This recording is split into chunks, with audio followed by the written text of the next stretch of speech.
Breaking news. KCR నివాసానికి మరోసారి పోలీసులు వచ్చారు. నందినగర్లోని కేసీఆర్ ఇంటి దగ్గర భద్రత పరిశీలించారు. ఫోన్ ట్యాపింగ్ కేసులో రేపు నందినగర్లోనే కేసీఆర్ను విచారణ చేసే అవకాశం ఉన్నట్టు సమాచారం. హైదరాబాద్లో విచారణ చేసే ప్రాంతం ఎంపికపై కేసీఆర్కే సిట్ ఛాన్స్ ఇచ్చింది. దీంతో కేసీఆర్ విచారణ జరిగే అవకాశం ఉన్న నందినగర్లో పోలీసులు పరిశీలన చేస్తున్నట్టుగా తెలుస్తోంది. మరోసారి పోలీసులు అక్కడికి చేరారు. కాసేపటి కింద సిట్ అధికారులు నందినగర్కి చేరుకొని నోటీసులు ఇష్యూ చేశారు. రేపు 3 గంటలకు విచారణకు హాజరు కావాలని.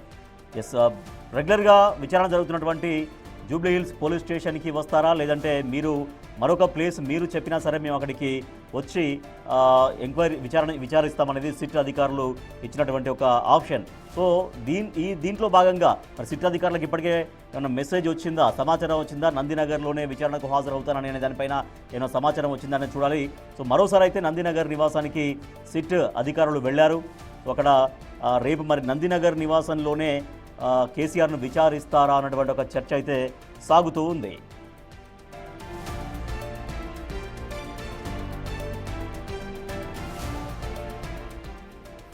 బీఆర్ఎస్ అధినేత మాజీ సీఎం కేసీఆర్కు సిట్ అధికారులు నోటీసులు జారీ చేశారు. ఫోన్ ట్యాపింగ్ అంశంలో రేపు మధ్యాహ్నం 3 గంటలకు విచారణకు హాజరు కావాలి అని. సో రెగ్యులర్గా జూబ్లీహిల్స్ పోలీస్ స్టేషన్లో విచారణ కొనసాగుతూ ఉంది. సో ఇప్పటికే బీఆర్ఎస్ పార్టీ అగ్రనాయకులందరూ అక్కడికే విచారణకు హాజరయ్యారు.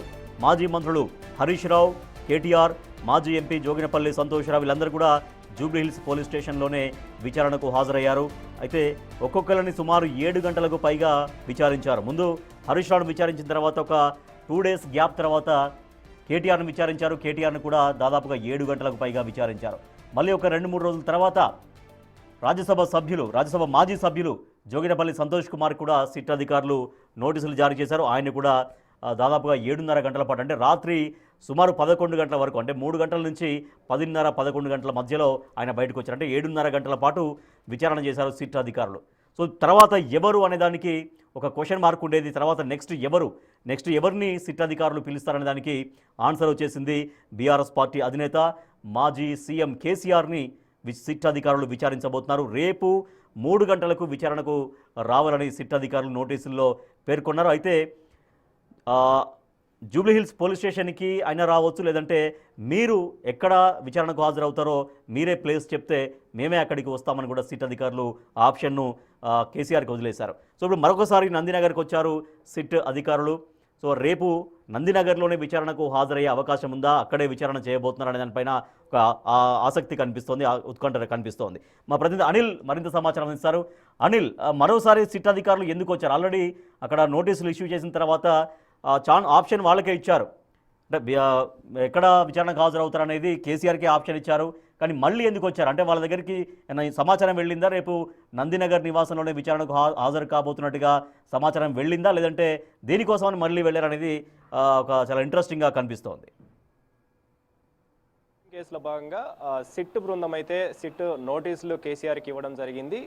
దానిలో భాగంగానే నందినగర్లో నివాసం ఉంటున్న కేసీఆర్కి సంబంధించి ఆయన ఇంటికైతే నోటీసులు ఇవ్వడం జరిగింది. ఎర్రవల్లి ఫామ్ హౌస్లో కేసీఆర్ ప్రస్తుతం ఉన్నారు. అయితే కేసీఆర్ అక్కడ లేకపోయినా కూడా తన అడ్రస్ని బేస్ చేసుకుని నందినగర్లో ఉన్నటువంటి ఇంటికైతే నోటీసులు, ఇంట్లో ఉన్నటువంటి సిబ్బందికి అయితే నోటీసులు ఇవ్వడం జరిగింది. ఆయన పిఏకి నోటీసులు ఇచ్చినట్టుగా కూడా తెలుస్తుంది. ఇందులో భాగంగానే లీగల్ టీం దానికి సంబంధించి ప్రాసెస్ మొత్తం కూడా చెక్ చేస్తుంది.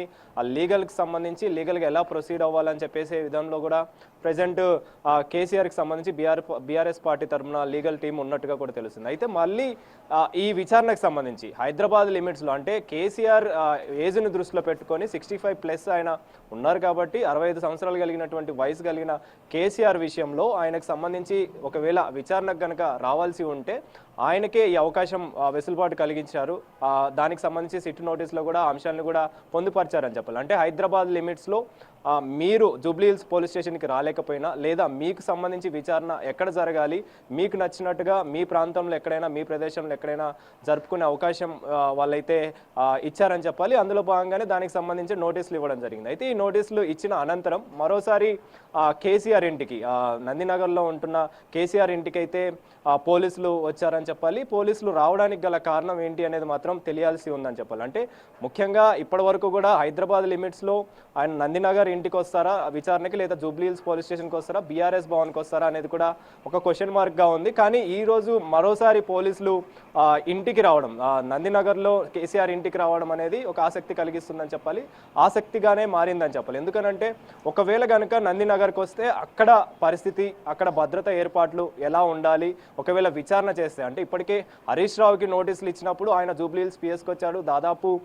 7 గంటల పాటు ఆయన్ని విచారించడం జరిగింది. ఆ తర్వాత 2 రోజుల గ్యాప్లో కేటీఆర్కి ఇవ్వడం జరిగింది. కేటీఆర్ వచ్చినప్పుడు కూడా దాదాపు 7 గంటలకు పైనే ఆయన కూడా విచారించారు. ఆ తర్వాత సంతోష్ రావుని కూడా పిలవడం జరిగింది. సంతోష్ రావుని కూడా దాదాపు 7 గంటలకు పైగా విచారించారు. అయితే సంతోష్ రావు విషయానికి వస్తే ఆయనని మధ్యాహ్నం 3 గంటల సమయంలో పిలవడం జరిగింది.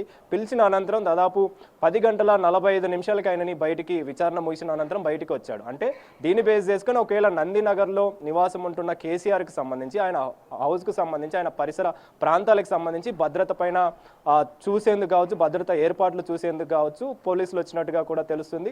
దానికి సంబంధించి ఒకవేళ రేపు మధ్యాహ్నం కనుక 3 గంటలకి అక్కడ ఒకవేళ విచారణ జరిగితే తర్వాత భద్రత ఏర్పాట్లకు సంబంధించి కావచ్చు, బీఆర్ఎస్ పార్టీ తరఫున శ్రేణులు చాలా వరకు కూడా కార్యకర్తలు వచ్చే అవకాశం ఉంటుంది, కీలక నేతలు వస్తారు, బీఆర్ఎస్ పార్టీ నాయకులంతా కూడా అక్కడికి వచ్చే అవకాశం ఉంటుంది. వాటన్నిటిని కూడా దృష్టిలో పెట్టుకొని ప్రజెంట్ పోలీసులు వాటి దృష్టిలో పెట్టుకునే వచ్చినట్టుగా కూడా తెలుస్తుంది. దానిలో భాగంగానే ఒకవేళ కేసీఆర్ నందినగర్ కనుక వస్తే ఎలా ఉంటుంది పరిస్థితి అనే విషయం పైన వచ్చినట్టుగా కూడా తెలుస్తుంది. దానికి సంబంధించి ప్రజెంట్ పోలీసులు అయితే వచ్చినట్టుగా మనకు అందుతున్న సమాచారం.